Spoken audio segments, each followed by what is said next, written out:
यदा यदा हि धर्मस्य ग्लानिर्भवति भारत अभ्युत्थानमधर्मस्य तदात्मानं सृजाम्यहं परित्राणाय साधूनां विनाशाय च दुष्कृतं धर्मसंस्थापनार्थाय सम्भवामि युगे युगे।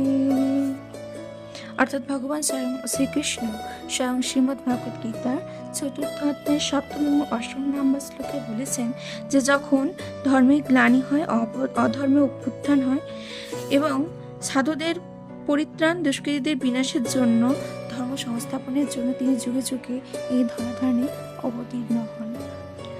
অর্থাৎ এর থেকে এটাই প্রমাণিত হয় যে ভগবান শ্রীকৃষ্ণ জন্ম হয়নি, তিনি আবির্ভূত হয়েছিলেন।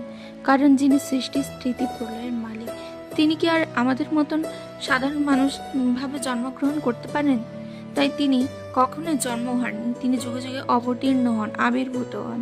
তাই আমরা যে দিনটিকে জন্মাষ্টমী হিসেবে পালন করি সেটি আসলে ভগবান শ্রীকৃষ্ণের আবির্ভাব তিথি। তাই আমরা সকলেই এই ভগবান শ্রীকৃষ্ণের আবির্ভাব তিথি পালন করব এবং ভগবান শ্রীকৃষ্ণের অপ্রাকৃত কৃপা লাভ করবো। জয় নিতাই, হরে কৃষ্ণ।